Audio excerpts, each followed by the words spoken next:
Hi friends, എനിക്ക് തോന്നുന്നേ നമ്മൾ ഈ 2026 നമ്മൾ ജീവിക്കണമെങ്കിലും കുറേ പേരൊന്നും ഇപ്പോഴും 2026 എത്തിയിട്ടില്ലെന്നാണ് എനിക്ക് പേഴ്സണലി തോന്നുന്നത്. കാരണം പലരും ചോദിക്കുന്നത് അങ്ങനെയാണ്. അതായത് ജിമ്മിലൊക്കെ പോകുന്ന സമയത്ത് അല്ലെങ്കിൽ ഈ നിങ്ങൾ ഈ പ്രോട്ടീനൊക്കെ എടുത്തിട്ടായിരിക്കുമല്ലേ കുറച്ചൊക്കെ ഇങ്ങനെ മസിലൊക്കെ വരുന്നത്, അല്ലെങ്കിൽ ഈ പ്രോട്ടീൻ ഇതൊക്കെ എടുത്തിട്ട് നിങ്ങൾക്കൊന്നും കാണുന്നില്ല ശരീരത്തിൽ, അതിന് മാത്രം അങ്ങനെ പല അഭിപ്രായങ്ങളാണ്.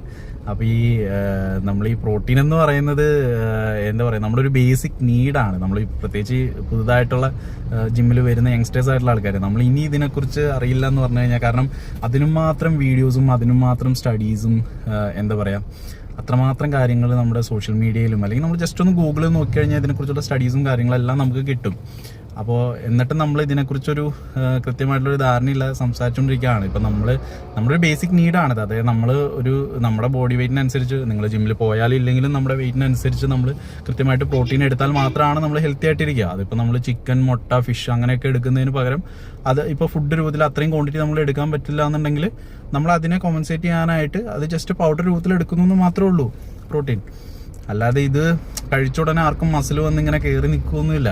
കൃത്യമായിട്ടുള്ള വർക്കൗട്ടും പ്രോപ്പറായിട്ടുള്ള ഡയറ്റും കൃത്യമായിട്ട് പ്രോട്ടീൻ ഗോൾ അച്ചീവ് ചെയ്ത് നല്ല ഡയറ്റും കാര്യങ്ങളെല്ലാം വർക്കൗട്ട് എല്ലാം ഉണ്ടെങ്കിൽ മാത്രമാണ് ശരീരത്തിൽ എന്തെങ്കിലുമൊക്കെ കുറച്ച് ഉണ്ടാവുള്ളൂ നമുക്ക്. അപ്പോൾ നമ്മുടെ അനുഭവത്തിൽ തന്നെ പലരും ഉണ്ട്, അതായത് നമുക്കറിയാം, പേഴ്സണലി അറിയാവുന്ന പലരും ഉണ്ട്. അതായത് നിങ്ങൾ വീട്ടിൽ നിന്ന് വേണമെങ്കിൽ നിങ്ങൾ മദ്യപിച്ചോടാ, എന്നാലും ഒരു കാരണവശാലും പ്രോട്ടീനൊന്നും എടുക്കരുത്. കാരണം കുട്ടികളുണ്ടാവുന്നതിൽ ബുദ്ധിമുട്ട് വരും.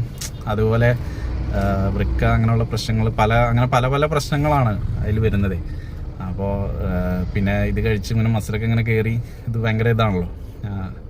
അപ്പോൾ അങ്ങനെ പല പല അഭിപ്രായങ്ങളും പല പല ടോക്സുമാണ് നടക്കുന്നത്. അപ്പോൾ ഇനിയെങ്കിലും നിങ്ങൾ മനസ്സിലാക്കുക, കാരണം അതിന് മാത്രം വീഡിയോസും അതിന് മാത്രം അവയർനെസ്സും കാര്യങ്ങളെല്ലാം ഒരുപാട് നമ്മുടെ സോഷ്യൽ മീഡിയയിലും കാര്യങ്ങളെല്ലാം കിടക്കുന്നുണ്ട്, പ്രത്യേകിച്ച് യങ്സ്റ്റേഴ്സ് ആയിട്ടുള്ള ആൾക്കാർ. നിങ്ങൾ ഇനി ഇതിനെക്കുറിച്ച് ഒന്നും പഠിച്ചില്ല എന്നുണ്ടെങ്കിൽ വളരെ മോശമായിട്ടുള്ള കാര്യമാണ്. അപ്പോൾ പേഴ്സണലി നിങ്ങൾ ഇതിനെക്കുറിച്ച് അന്വേഷിക്കുക. നിങ്ങൾ ഈ നമ്മുടെ യൂട്യൂബിലും അതേപോലെ ജസ്റ്റ് ഗൂഗിളിലൊക്കെ സെർച്ച് ചെയ്ത് കഴിഞ്ഞാൽ തന്നെ ഇതിനെക്കുറിച്ചുള്ള എല്ലാ ഡീറ്റെയിൽസും നമുക്ക് കിട്ടും. അപ്പോൾ നമ്മൾ ഇനി അതിനെക്കുറിച്ച് അറിയാതിരിക്കുന്നത് ശരിയായിട്ടുള്ളൊരു കാര്യമല്ല. അപ്പോൾ ഇനിയെങ്കിലും ഈ കാര്യങ്ങൾ കൃത്യമായിട്ട് മനസ്സിലാക്കുക. അപ്പോൾ നിങ്ങൾക്ക് ഇനി ഇതിനെക്കുറിച്ച് ഇങ്ങനെയുള്ള കാര്യങ്ങൾ ഡൗട്ട്സ് ഉണ്ട്, അല്ലെങ്കിൽ കൃത്യമായിട്ടൊരു ഗോൾ സെറ്റ് ചെയ്ത കാര്യങ്ങൾ അങ്ങനെ മുന്നോട്ട് പോകണം താല്പര്യം ഉണ്ടെന്നുണ്ടെങ്കിൽ, നിങ്ങൾക്ക് എന്തെങ്കിലും ഡൗട്ട്സോ കാര്യങ്ങളുണ്ടെങ്കിൽ തീർച്ചയായിട്ടും എനിക്ക് മെസ്സേജ് ചെയ്യാം. ഉറപ്പായിട്ട് ഞാൻ റിപ്ലൈ തരും. ഇനി എനിക്ക് അറിയാത്ത കാര്യങ്ങളുണ്ടെങ്കിൽ ഞാൻ അതിനെക്കുറിച്ച് കൃത്യമായിട്ട് പഠിച്ചിട്ട് നിങ്ങൾക്ക് അതിനെക്കുറിച്ച് റിപ്ലൈ തരും. അപ്പോൾ നല്ല ഭക്ഷണം കഴിക്കുക, നല്ല ഹെൽത്തി ആയിട്ടിരിക്കുക. Okay, by.